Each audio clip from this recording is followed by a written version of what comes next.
menariknya di sini tadi kalau kita ngomongin antara apa itu keselarasan mungkin apa atau Tuhan ini kan tadi pakai sistem, kita gunakan sistem. Nah, yang agak unik di sini adalah ada yang ngomong bahwa semales-malesnya orang kan, kalau Tuhan mau ngasih pasti dikasih atau pasti akan bergerak. Nah, kita kita dengan konsep seperti ini bakalan jadi perdebatan bahwa orang males, orang yang effortless aja dikasih yang gede. Ada yang dikasih gede. Sedangkan kita effort yang tinggi, kita malah dikasih yang kecil. Nah, itu konsepnya apakah kita harus pengen kita effortless hasilnya gede atau kita effort banyak juga hasilnya malah mengecewakan. Nah, kembali pada Tuhan bekerja melalui sistem, Kang. Jadi sebetulnya atas sistem yang ada pada Tuhan dan itu terrealisasikan dalam diri manusia melalui tajali-tajalinya. Sebetulnya manusia itu sudah punya sumber dayanya masing-masing. Ya. Terlepas kapasitasnya seperti apa, hanya manusianya yang tahu. Bisa jadi yang Anda sebut orang-orang effortless itu tadi, sebetulnya dia menyimpan sumber daya yang memang bagus. Terus dia hanya dalam rangka untuk menghemat energi, dan dia tidak melakukan sesuatu kalau memang momennya tidak tepat, karena dia memang sudah punya pola. Ya. Bisa jadi seperti itu. Jadi tidak bisa kita menghakimi orang malas terus selalu beruntung. Kalau memang benar-benar dia malas dengan kebodohannya atau memang dia tidak punya sumber daya di situ, bisa jadi memang dia malas. Tetapi bagi orang-orang yang memang sebetulnya sudah dibekali sumber daya yang ada pada dirinya dan itu bagus, maka dia tinggal menunggu momen, tinggal menunggu tombol di atau itu ada hubungan atau tabungan energi dari para leluhurnya. Kalau merujuk pada karma past life, memungkinkan bisa jadi iya, tetapi itu tidak menjadi sesuatu yang mutlak. Karena bisa jadi pola dari DNA leluhur yang turun kepada kita itu kan potensinya banyak. Kalau ini dihubungkan dengan keleluhuran ya. Jadi leluhur itu pasti mempunyai banyak hal yang sudah pernah terjadi di dalam kehidupan mereka. Salah satunya tentang kelimpahan materi. Betul. Tidak semua orang-orang yang mempunyai karma past life itu terkait dengan kelimpahan materi. Bisa jadi misalnya seorang ayah menurunkan 3 orang anak. Ayah itu adalah seorang saudagar. Pada keturunan-keturunan berikutnya tidak mungkin semuanya tiga-tiganya akan menjadi saudagar.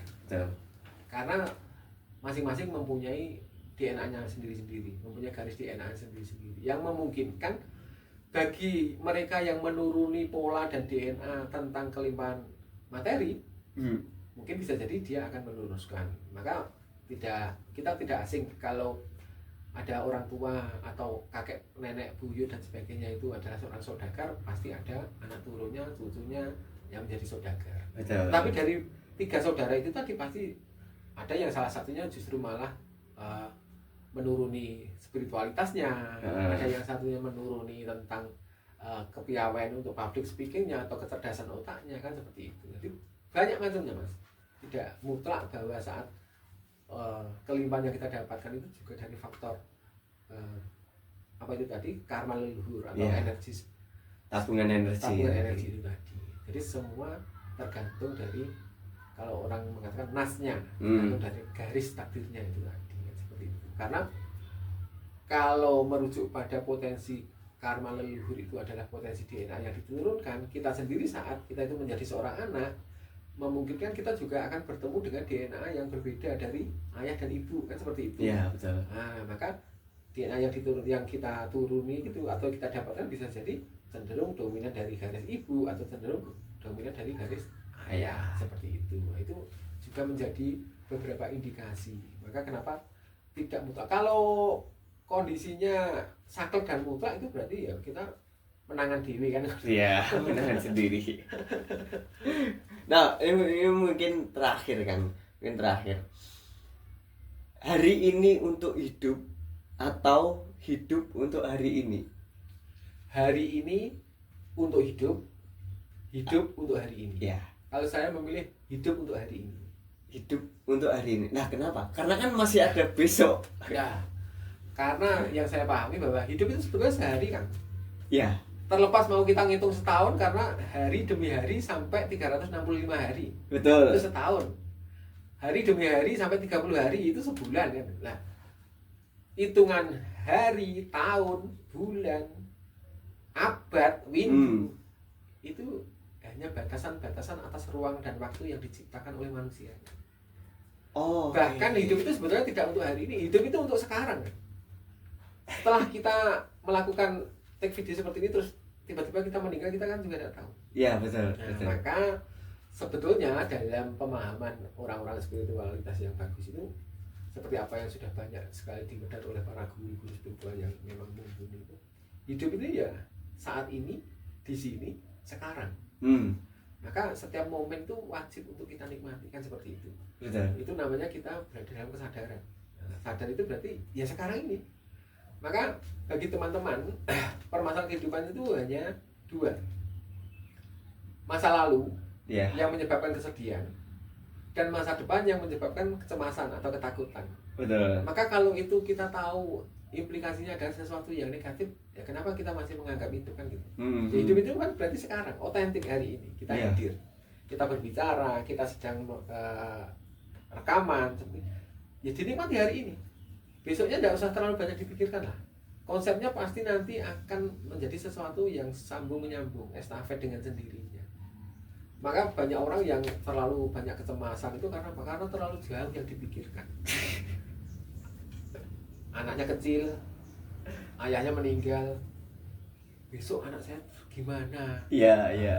Padahal besok ternyata siapa tahu setelah setahun suaminya meninggal ternyata dapat suami yang lebih bagus, Lebih kaya. kaya. Ya tidak tahu juga. Kenapa Iya, dipikir, betul. terlalu dipikirkan kan seperti itu. Jadi kalau saya memilih hidup untuk hari ini. Untuk hari ini Nah, dan untuk sekarang. nah untuk Oke. sekarang. Nah, pertanyaannya satu kan, bahwa oke, kalau kita sudah mempunyai kesadaran diri kita sendiri itu aman dalam artian kita nggak perlu mikirin besok, nggak masalah. Tapi di dalam satu sisi di dunia ini ada saling keterkaitan antara suami istri, terus anak, terus tetangga, saudara, dan lain-lain. Ini mereka nggak punya pemikiran yang sama dengan kita.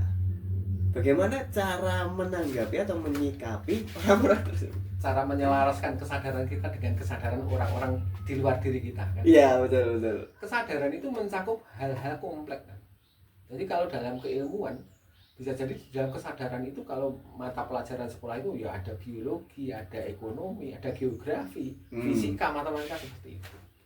Dengan berpotensi kita itu terjadi kesadaran-kesadaran yang baik dalam diri kita, berarti terjadilah penguasaan dari setiap bidang ilmu itu tadi. Betul. Nah, maka refleksinya atau realisasinya dalam kehidupan, kesadaran itu kita pakai untuk menghadapi kehidupan kita. Termasuk di dalamnya adalah orang-orang terdekat kita. Ya. Bisa jadi kita punya kesadaran, kita tidak punya ketakutan tentang kehidupan, kita sudah mapan secara pola pikir, tapi tidak bagi pasangan kita, bagi istri kita, bagi anak-anak kita. Nah, justru disitulah saat orang berkesadaran itu wujudnya adalah cahaya.